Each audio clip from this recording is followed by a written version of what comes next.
കൂട്ടുകാരെ, ഇനി ഇങ്ങനൊരു റെസിപ്പിയാണ് ചെയ്യുന്നത്. നെല്ലിക്ക വെച്ച് വളരെ ഹെൽത്തി ആയിട്ടുള്ള ഒരു റെസിപ്പിയാണ്. അപ്പോൾ ഡയബറ്റിക്കാർക്കൊക്കെ കഴിക്കാൻ പറ്റിയ ഒരു റെസിപ്പിയാണ്. അപ്പോൾ ഇതെങ്ങനെയാണ് തയ്യാറാക്കണതെന്ന് നോക്കാം. ഹൈ കൂട്ടുകാരെ, സെലൈൻ ബ്ലോസിലേക്ക് സ്വാഗതം. ഇന്നൊരു നെല്ലിക്ക വെച്ചൊരു റെസിപ്പി നോക്കാം. അതിനായിട്ട് ഞാൻ 5 നെല്ലിക്കയാണ് എടുത്തിരിക്കുന്നത്. ഇനി അതിന്റെ കുരു കളഞ്ഞൊന്നെടുക്കണം.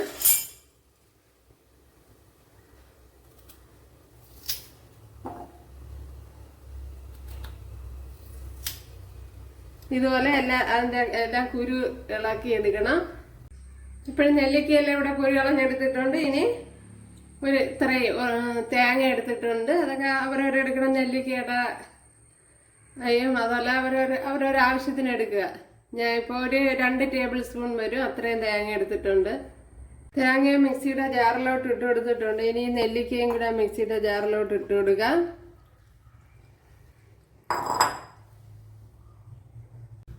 ഒരു 3 കൊച്ചുള്ളി കട്ട് ചെയ്തിട്ട് ഇടുക, സ്മോൾ ഒണിയൻ. അപ്പോൾ ചെറിയൊരു പീസ് ഇഞ്ചി, 2 പച്ചമുളക് ഇട്ട് കൊടുത്തിട്ടുണ്ട്. ഇത്രയൊന്ന് ഫൈനായിട്ടൊന്ന് അരച്ചെടുക്കണം. അപ്പോൾ ഞാൻ ഇവിടെ അരച്ച് എടുത്തോണ്ട് വന്നിട്ടുണ്ട്. ഇനി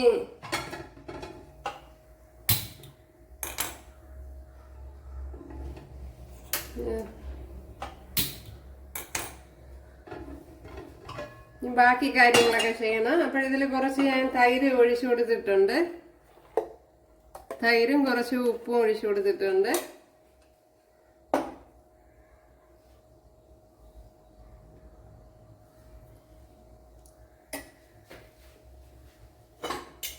ഇനി ഓയിൽ ഒഴിച്ചു കൊടുക്കാം.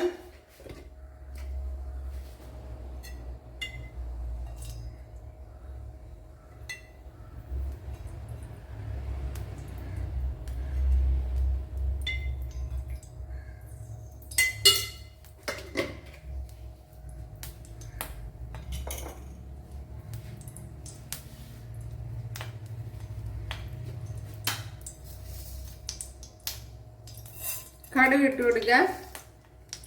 അപ്പോൾ ഓയിലൊക്കെ അവരവരുടെ ആവശ്യത്തിന് എടുക്കുക.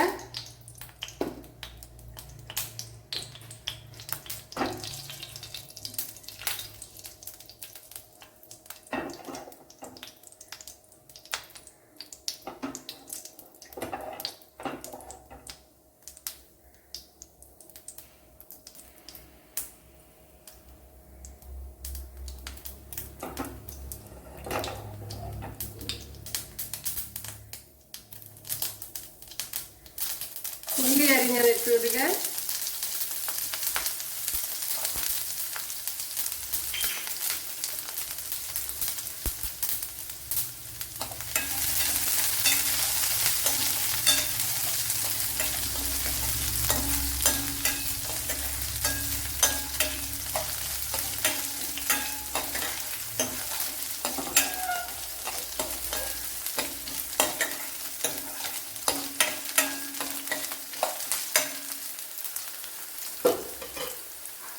പച്ചമുളക് ഇട്ട് കൊടുക്കുക.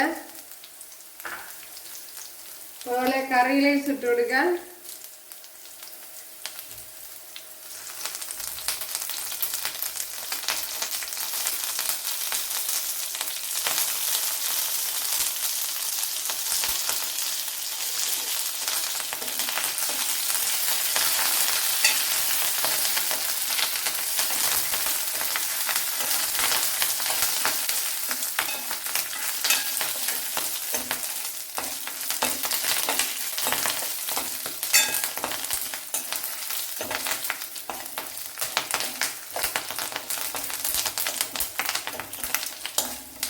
നല്ല ടേസ്റ്റിയും അതുപോലെ ഹെൽത്തിയുമായിട്ടുള്ള ഒരു വിഭവമാണ്. ഉള്ളി ഒന്ന് മൂത്ത് വരണം.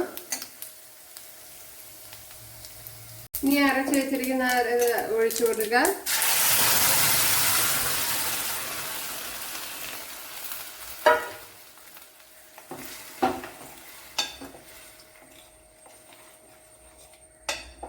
അപ്പോൾ പുളിപ്പ് ആവശ്യമാണെങ്കിൽ ഇനി തൈര് ഒഴിച്ചു കൊടുക്കുക. നോക്കിയിട്ട് പുളിപ്പൊക്കെ നോക്കിയിട്ട് ഒഴിച്ചു കൊടുക്കുക.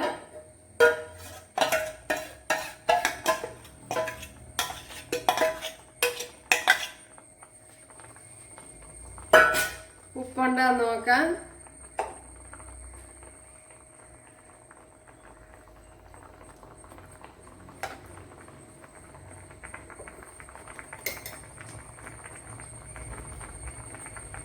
വളരെ ഹെൽത്തി ആയിട്ടുള്ള ഒരു റെസിപ്പിയാണ്. അതുപോലെ തന്നെ ഷുഗറുകാർക്കൊക്കെ പറ്റിയ ഒരു റെസിപ്പിയും കൂടെയാണ്.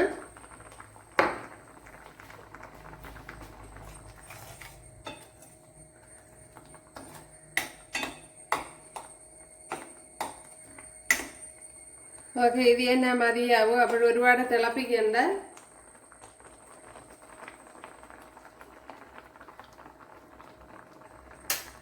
അപ്പോൾ പുളിപ്പൊക്കെ നിങ്ങൾ നോക്കിയിട്ട് ഇട്ട് കൊടുക്കുക. വളരെ എളുപ്പത്തിൽ ചെയ്തെടുക്കാനും പറ്റും. അപ്പോഴേ ഇഷ്ടമായാൽ സബ്സ്ക്രൈബ് ചെയ്യുക, എനിക്കൊരു സപ്പോർട്ടാവും. അടുത്തൊരു വീഡിയോ ആയിട്ട് കാണാമെന്ന് പറഞ്ഞുകൊണ്ട് എല്ലാവർക്കും താങ്ക്സ്.